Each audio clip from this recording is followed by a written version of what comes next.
Hola chicos de segundo D, ¿cómo les va? ¿Cómo andan?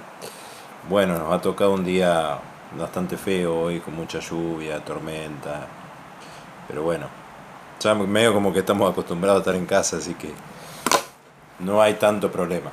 Chicos, bueno, les quería comentar algo. Siguiendo con la etapa feudal, ¿m?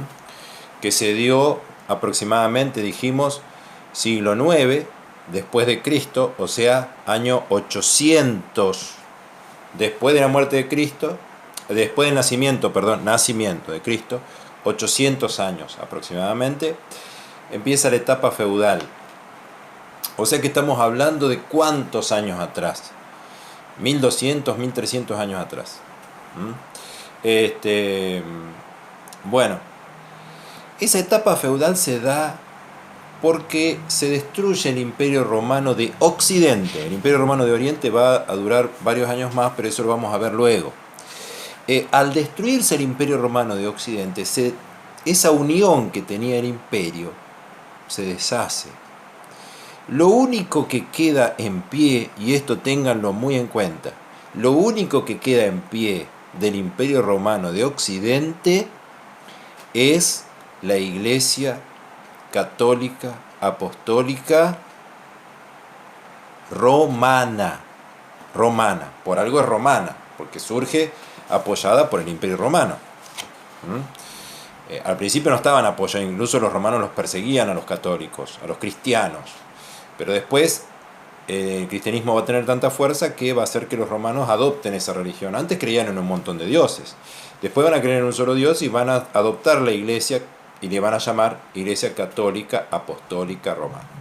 Acá hice un pequeño gráfico, no sé si se ve.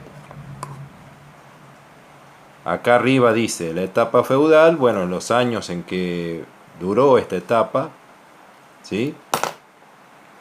No sé si ustedes lo ven. Y dice, la caída del Imperio Romano en Occidente desconcentró el poder en Europa. Los reyes descentralizaron el mismo, o sea, el poder, en los señores feudales. Es lo que les dije la vez pasada. ¿Se acuerdan que le hice una especie de dibujito del mapa de Francia? Y pequeños cuadraditos que eran los feudos. Que varios de ustedes han hecho maquetas hermosísimas y que tienen muchas felicitaciones por parte de los otros profes y de la rectora. Incluso está la idea de hacer una muestra en la departamental de escuelas y en la municipalidad. Después les voy a pedir autorización a quienes lo hicieron para que podamos hacerlo. Ahora, lo importante es saber que ese poder estaba desconcentrado en esos feudos y el señor feudal era amo y señor de eso, como ya hemos dicho, que los campesinos tenían que pagar por todo lo que hacían y encima tenían que trabajar para el señor feudal y encima tenían que ir a la guerra. Si el rey iba a la guerra, el señor feudal tenía que ir a la guerra con el rey y llevaba a los campesinos que los ponía como soldados. Pero a su vez tenían que trabajar en los campos del señor feudal. O sea que el poder estaba descentralizado. El rey le daba a todos los señores feudales SF de señor feudal. A todos los señores feudales, que eran duques, condes, marqueses y demás, varones, caballeros, les daba un pequeño territorio donde ellos eran amos y señores. Pero si el rey tenía que ir a una guerra, todos estos tenían que ir a apoyarlo. Pero estos formaban parte de la tropa, ¿sí? En un segundo nivel tenemos los artesanos y comerciantes, después van a surgir los banqueros un poco más adelante. Y después, por último, estaban los campesinos. Algunos eran libres, o sea que se podían mover de un feudo a otro. Otros no, estaban atados a la tierra, ¿sí? ¿Qué se creía o qué ficción hicieron para poder dominar? Que Dios le daba el poder al rey. Y el rey dividía ese poder entre los señores feudales. ¿Se entiende? Más adelante en el tiempo, los señores feudales van a ir perdiendo poder. ¿Por qué? Porque ya no va a haber tantas invasiones, tantas guerras y tantas pestes como hubo en esa época. Y el rey va a empezar a tomar cada vez más fuerza, cada vez más poder. Y ese poder, en vez de desconcentrarse, se va a ir concentrando. Y el rey se va haciendo cada vez más poderoso y más absoluto. Absoluto. Lo que quiero que investiguen para la semana que viene es sobre la peste negra, o también llamada peste bubónica, ¿sí? Eso para la semana que viene. Pero algo que les quiero mostrar, que acá tengo un globo terráqueo. Al mismo tiempo que se daba esto, chicos, hace tantos años atrás, en nuestro continente ocurría algo importante, muy importante, que muchas veces se ha dejado de lado. Acá tengo el mapa de Europa, acá está Europa, no sé si se alcanza a ver. A ver. Bueno, supongamos que lo ven. Esto es Francia. Y acá es el centro del feudalismo, de la etapa feudal que estamos viendo, ¿sí? Ahora, fíjense, el continente americano. Acá, en América Central, en la misma etapa que estamos hablando del feudalismo, se va a consolidar y se va a fortalecer una de las civilizaciones más importantes de la humanidad, que fue la civilización maya.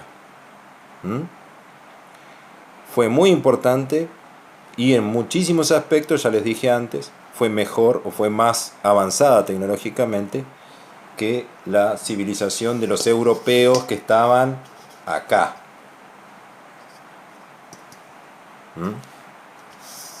Fíjense lo lejos que se encontraban uno de otro.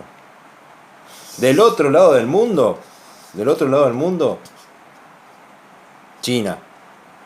También, tanto en China como en Japón, también van a surgir civilizaciones muy importantes, al mismo tiempo de lo que estamos hablando de Europa. No podemos olvidarnos de eso.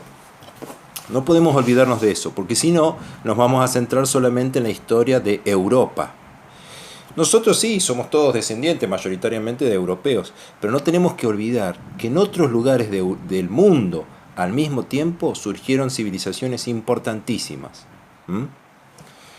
Ahora les voy a mandar un dibujo una imagen sobre las grandes obras arquitectónicas de los mayas.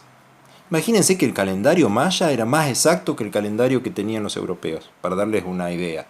Sabían más de matemática y de astronomía que los europeos. En muchos aspectos eran más avanzados. No eran tan avanzados en el tema de las armas. Por eso es que los españoles después los van a conquistar. Entonces, les voy a mandar una imagen sobre la civilización maya. Y también les pido que para la semana que viene investiguen algo sobre la peste negra o la peste bubónica. Y cómo tuvieron que ver ahí las creencias religiosas, cómo se prejuzgaba a la gente según creencias religiosas, cómo se pensaba que una mujer era una bruja, o los gatos eran mascotas de las brujas y las brujas se casaban con el diablo. Todas esas creencias totalmente que hoy nos parecen disparatadas, y son disparatadas, pero en aquella época se creía fervientemente, y mucha gente inocente murió, la quemaron en la hoguera, acusándola de que traían la peste. Por eso quiero que investiguen eso para la próxima semana. Bueno, un abrazo, y nos estamos viendo.